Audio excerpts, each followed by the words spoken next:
Welcome to the Dice Tower, a series of video reviews about board and card games. Here are your hosts, Tom Vassell and Sam Healy.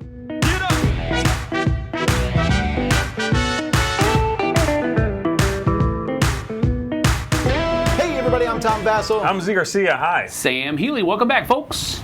Today we're taking a look at Reavers of Midgard, which is a sequel of sorts to Champions of Midgard. It's the same designer, I think. No, it's not the same designer. No, this is by J.B. Howell. It is the same publisher. Yes. It's the same... Universe. Well, universe. It's Vikings. Oh, it's the same, well, with mythological stuff, right? Same stuff, yeah. And there's a lot of the same kinds of things that you're doing in this game. It's just a different feel than in Champions. Well, be warned, it's a very different game. Yes. You may like one and not the other. Correct. And if you did not like Champions, you still might like this one. Correct. They have a very distinct feel to them. Champions of Midgard was a hybrid Euro/Ameritrash style game, Correct. rolling dice. And this one is pretty much a straight up Euro. With dice. With dice. Yes. And Yes. Sam was saying the box here is heavy. It really is. Very heavy. The game is a little bit heavy too. Sam, show us.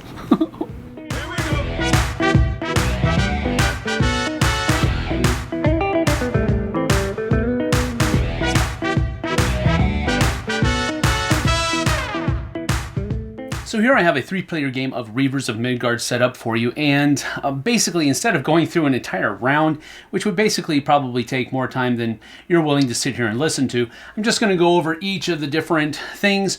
Realize that the goal of the game is to get the most glory points, and the way you get the most glory points is by doing different things that are going on the board. Now, before we get into the actual board and playing area, we do need to realize that you are going to start with your own player board, which will have your leader on it, the dice that are at your disposal right here, and then you're also going to have possibly some Reavers that are down here doing some extra things for you. When other people are choosing what stations they're going to activate, you're going to be able to keep your ships, longboats over here, and then you're also going to have your supply, places to put artifacts, and so forth. So basically on your turn, you're going to have one, possibly two. In a 3-player game, there is an honor ship in the 3-player game that is passed from player to player per round. And so you're either going to have one or two workers, if I can use it that way, to place on these different spots on the board in order to carry out different activities, and hopefully those activities will score you more points. So what are those things that you can do? Well, the first thing you can do is you can come up here and recruit Reavers. So you would basically just put your dude right here, like so. Bam, and that means that person is going to be the first person to do this. Now, the first person will get 2 honor tokens for having recruited more Reavers. And then the second person, they don't get any other bonus, but they still get to do the same action. So when you recruit Reavers, you're either going to take one of these 3 piles here, or you're going to draw a couple of Reavers off the deck, and you can do a number of different things with them. For example, if you take this Reaver, the anatomy of the card, up here is the promote ability, the clan ability. So if you make this guy your leader, he's going to do certain things on your actual leaderboard. Right here, if he's a blue guy, he's going to give you 4 food. If he's a red guy, he's going to give you a couple of different kinds of cards. And if he's a yellow, then he's going to give you a couple honor whenever you make them your leader. And then that symbol on the blue dice that is being shown right here will be a wild for later on. The dice that are up here in this corner are dice that will be added to your supply if you take this guy.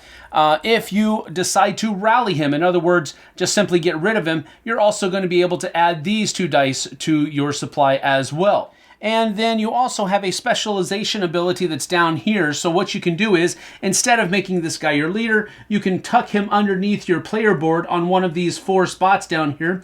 And when other people trigger those activations, he'll be able to give you this little specialization ability down at the bottom. So recruiting Reavers is simply a place where you're going to be getting more dice, activating some of these clan abilities that are on your board, or your specialization abilities, getting more of them out so that you can do more as other people activate other areas. The next place you can go is trading with the villages down here. So you come down here and there is no cost to go here. That's something that needs to be said. In the black area of each space is where the cost of that action is going to be located. So for example, over here, if you need a battle at sea, you're going to be doing you're going to be spending 4 food. Down here, if you want to raid villages, you have to spend 1 food and then 2 dice that have treasure icons on them, and so forth. So the trade with villages has no cost, and then it allows you to pick these certain things. If you're the first person to go here, you'll be able to choose 3 of these in any combination, and you also get to get the first player token so that you're going first next turn. If you're the second person, you get to do 2 of these. If you're the third, you get to do 1 of them, as well as if you're the 4th person in a 4-player game. And it's really simply what it says. Here, you'll be able to take 2 honor tokens. You can take 3 food. You can take any of the 2 dice.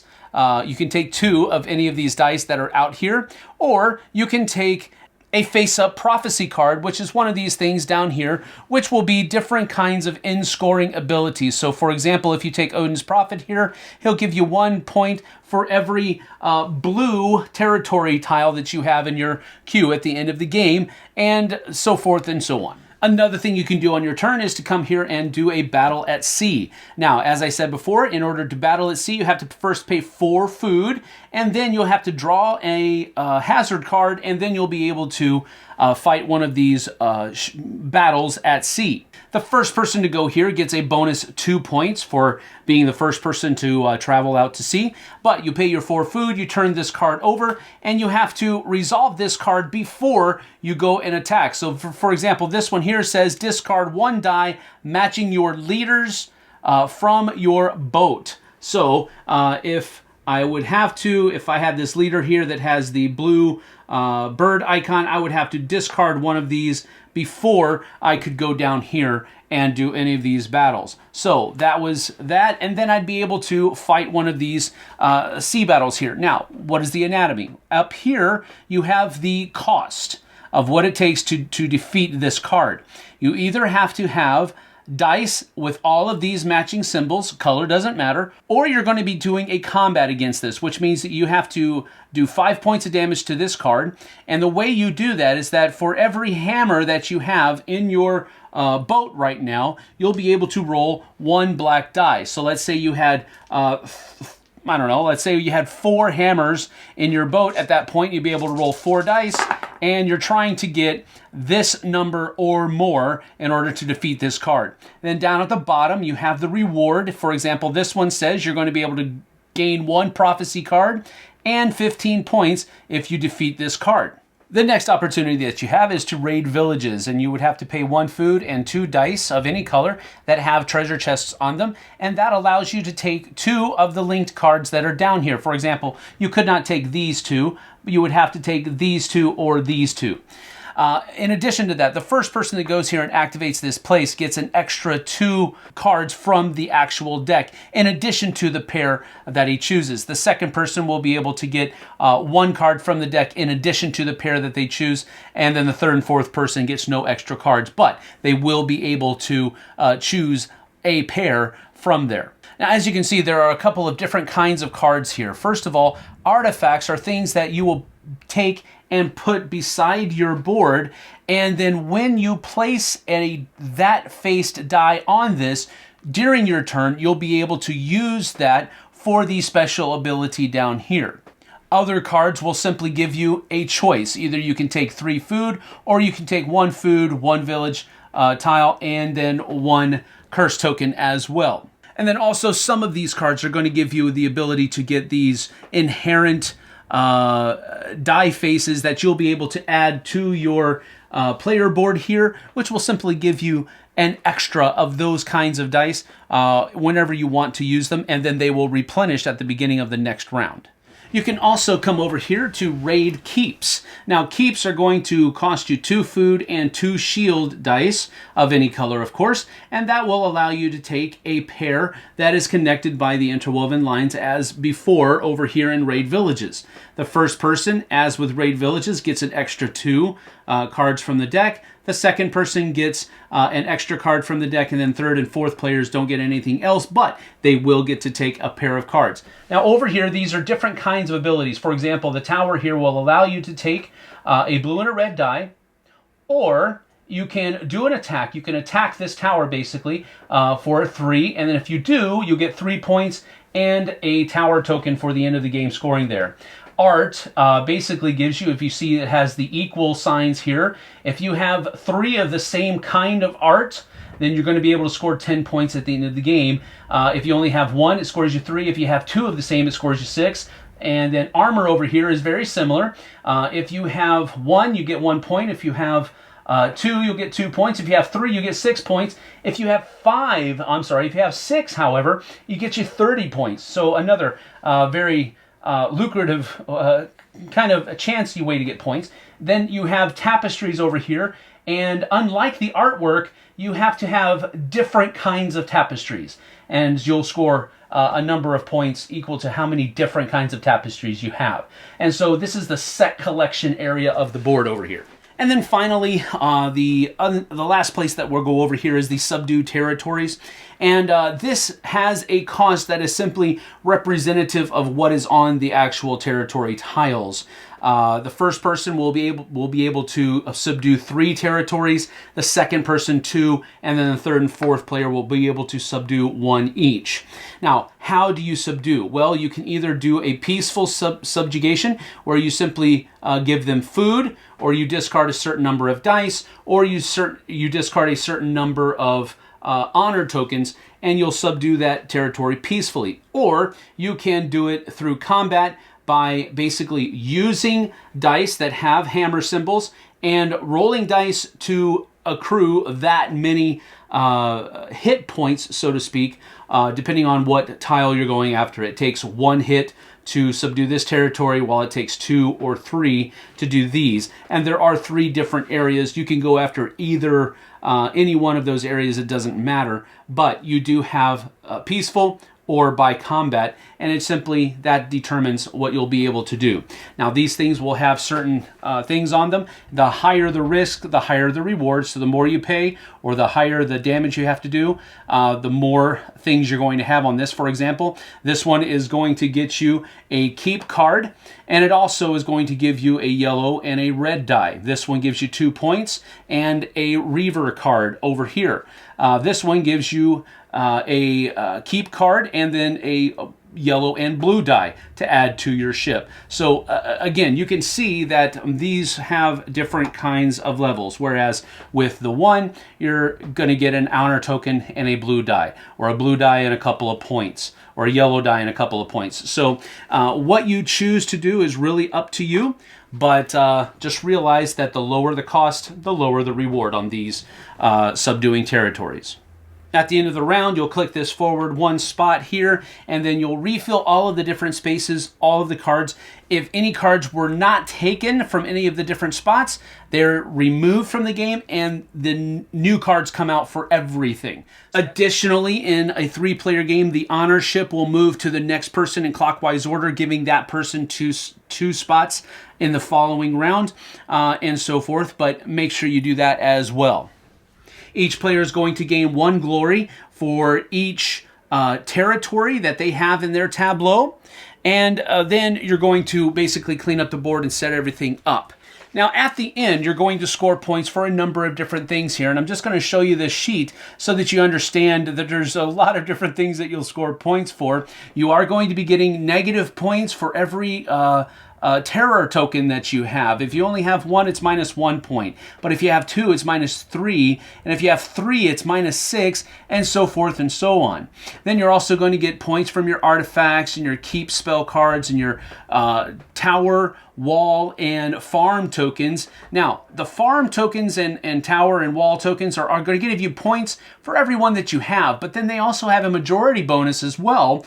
That'll give you an extra 3, 4, or 5 points if you have the most in that category. And then prophecies are also going to score you some points as well.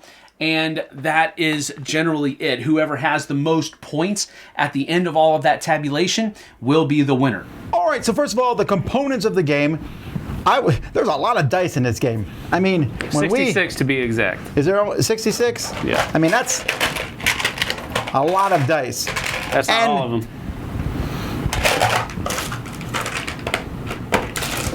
There's like 6 combat dice too. Oh yeah, more dice. More! Whatever. Anyway, so there's a lot of different pieces that are in this game, which is cool. The dice themselves are really neat, but I will say, as much as I like the game and everything, and I think the components are great quality and lots of cool things, there was almost symbol overload slightly with some of the stuff. Like I would need to, like for example, I would need 3 chests in this, and I'm like, oh yeah, I got these. And sometimes on some of the cards, you would need a wild symbol from the yellow die, and it wasn't yellow, it was gray, and I had to remember which symbol that was on. Correct. This is not a big deal, right? I'm just saying that when I look at the board, there's so much on that board to go through. Well, I think the problem is not the dice. The dice are, in fact, my favorite part of the game, production quality-wise.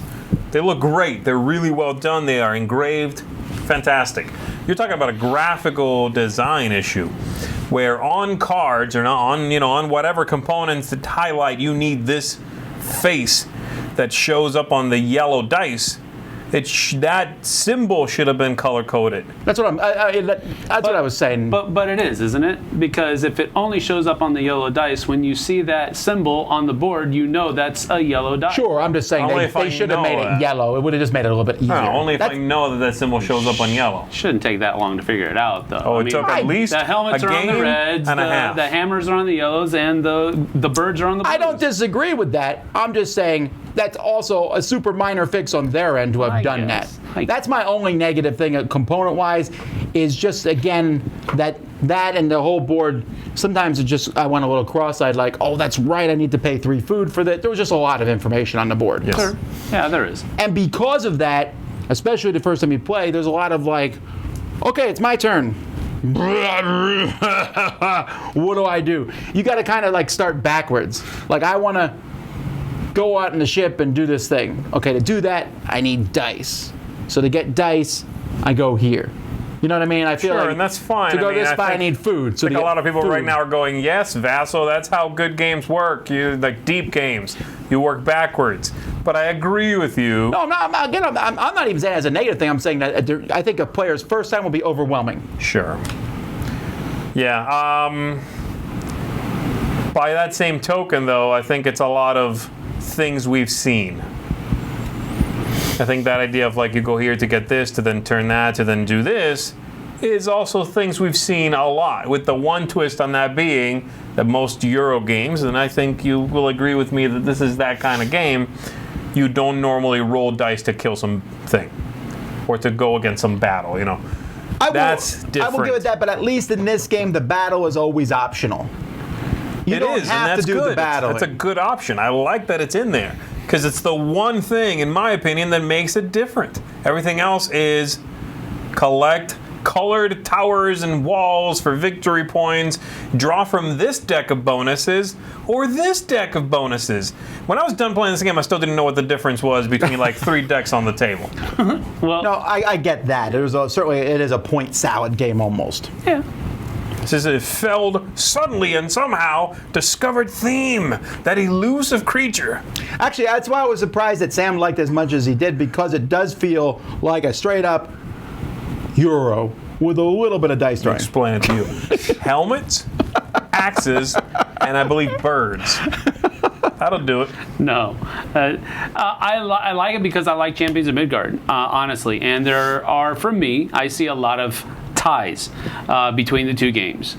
This is definitely what I would think is the completely Euro version of Champions of Midgard, with the caveat that you just mentioned that you do roll dice. You have the option, rather, of rolling dice for some of the actions on the board. Mm-hmm. Whereas with Champions, you're pretty much rolling dice, period. Right.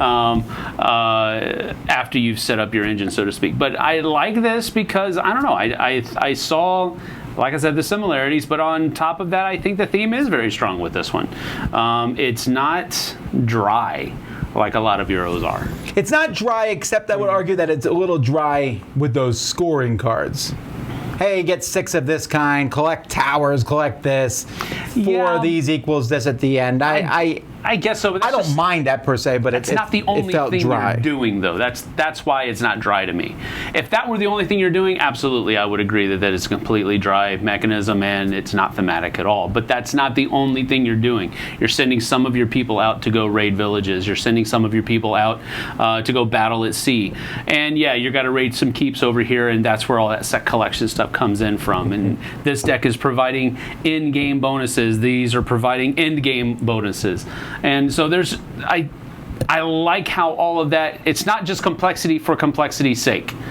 It made sense to me that you have this clan that you're the leader of, and some of your people are going to do this, some of your people are going to do this, and it all works together well. I agree with everything you said except for complexity for complexity's sake. I think this game might even personify that. I think a lot of it feels like complexity for complexity's sake.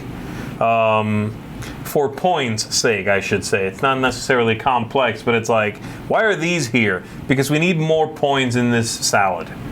And what about those over there where you can cash in anything for those tokens? Points. It's like, okay, great, but what I'm enjoying is collecting the people up there. They give me dice, and then I go over here and fight some fool. What about the rest of all this stuff? Well, that's Champions of Midgard. It is, but Getting the dice and fighting a fool. I actually like this better than Champions of Midgard, but that's because I rate that like a 5. What? And this is slightly better than that for me. We're about to be. Wow. Hold me back. Okay. I can't hold you back. You're way over there. The one part about this game that I really liked was how when you recruit the Vikings. I thought that was a really neat thing. Yes, I Take agree. 2 dice or 1 die or whatever, and then take some more dice. Or make him your leader, which is a little confusing to get it ahead. Okay, that makes your stuff wild and whatever, and you get a special ability. Or take those extra actions. Pretty soon, you take an action, you're like, boom, something pops. That's the best part. That's the a whole really... thing. That's so neat, that aspect. Yeah, no, I really enjoyed that because it means that you're doing something. Not only are you doing something on the board for everybody's turn because you get to do whatever everybody else does, but you're also getting a special ability when somebody else chooses that set action, whatever it might be. And I really like that. Yeah. That was really cool because it made downtime almost non-existent in this game. It makes you unique in the game also. It's like, I'm good. I'm great at this. You want to pick that? Go ahead and pick that. Bam! I'm great at this thing. That's by far, in my opinion, the best part of the game. That does feel interesting and engaging and puts me back in. Most of the other stuff pushed me out. Now, it does teach us something, though. If you're playing this game, let me give you the tip that you should walk through every step out loud. Because with all that stuff popping and this and that, it's really easy to miss stuff. Yes. Like, we did action. Oh, I got bonuses when that action goes off, but I forgot all about them till now. Right. So you got to keep an eye on that. Yep. No, I agree with that too. One of the things that I just kind of thought of as you were talking is I think the whole downtime thing is probably why I like this Euro game more than others. No downtime? Yeah. Or very little anyway. I mean, most Euro games are very static almost. You do your stuff on your turn, I do my stuff on my turn, and it doesn't affect either one. But this one, it's almost like it's organic, where you're doing something, okay, well, while you're doing that, I'm going to be able to do this. Okay, you're done doing your thing. Okay, well, I'm going to do the same thing. It's not as good as what you just did, but I still get to do something else. And you're always doing something. Whereas with a lot of Euro games that I've played, you're not always doing something. You're very often sitting there watching somebody else do their turn and waiting for yours. Yeah, that's true. I think overall this game might suffer a bit from being in the Midgard universe in a sense because people coming from Champions of Midgard may be thrown off by this one being fairly different, or at least fairly Euro compared to the original one. I don't know. The original game is fairly Euro. No, but the original one, there's still that excitement of going to battle. And the expansions that came out for it, highly regarded expansions, both push it towards this. Like, oh, you had too much luck. It wasn't Euro enough. We got you now. Let's make all these dice rolling. You shut up! A lot less pain, a lot less about the dice rolling. I'm just saying, I don't think anyone who likes the original game and likes the expansions, I don't think it's going to be as surprised by this as you are guessing. For me, I like it. I'll give it a solid axe up. I think it's good. I mean, the first one, yeah, I know, I didn't have enough time. A chicken leg up. Oh, delectable. I like the first one. It's one of my favorite games. All right, so that's going to be hard to beat in that sense. But I thought this one was solid. I thought that for the 2-hour time length that it is, and it's going to lean that way likely, 2 hours. Yeah. It felt both fairly long. Like when I was done, I was like, what? That was 2 hours? Felt longer than that, which I don't mean that in a bad way, just like, wow. But I also was not disengaged the whole time, partially because I have to be. And I wonder if maybe the end result was a little less exciting. Like, oh, okay, let's see who wins. Now it's time to count the points. And you pour out a bucket of points in different ways. I would have preferred maybe more exciting moments during the game, but overall I did enjoy it. I think it's high quality, and I think a lot of people are going to really like it. And I will agree with Sam that for once, pay attention, you can put theme on these games, and it can make sense. All right, well, I'm going to go and let you go last, Sam, of course. Okay. Like I said, I do like this better than the original game. I rate that about a 5 or so. This is about a 6 for me. That's not bad. I'm just not particularly excited by it. I find it does a lot of things I've seen done. It does them sometimes with a little panache and sometimes not. The collecting the Vikings thing, great. Everyone goes on everyone's turn, great. And then there's a lot of things that I feel tired by, you know. A lot of this other superfluous point chugging stuff wasn't exciting to me, you know. I like the theme, that's great, and it's better than building a castle somewhere I've never heard of. I probably heard of it, okay, calm down. It's Burgundy, sir! Yeah, but I still found it to be largely in the camp of, here's another game about collecting points with a little bit of extra on top. So, what's a 6? Half a thumb up? Yes. Let's go with half a demon helm. Like one horn only on that demon helm. So it's a helmet. Yeah, just go, Sam. Just go. Things right there, right Oh, there, it's the one that comes around this side. Yeah, the guys with this, but I took one off, so I was like, Rah! So he just got one. I'm gonna stab you in the face because you ever. That would be better. That would be like a 7. All right, I'm going to give this one. I'm going to raise 2 sails up for this one because it's everything that I like in a Euro game and none of the stuff that I dislike in a Euro game. And it allows me to flex some Amerithrash muscle every once in a while by rolling dice. I really enjoy it. I think it's a great production. It's a thematic Euro game, and those are few and far between. So there you have it. True. All right, well, there you go. That's Reavers of Midgard. I'm Tom Vassell. I'm Zee Garcia. Sam Healy. See you on the flip side, folks. Take care. Thanks so much for watching another Dice Tower video. If you enjoy our videos, subscribe to the channel for more fun, comprehensive board game coverage. Also, consider joining us at one of our events. Come to Dice Tower Retreat, a small, intimate gathering where gaming is king. Join us for Dice Tower Cruise, the largest board game cruise.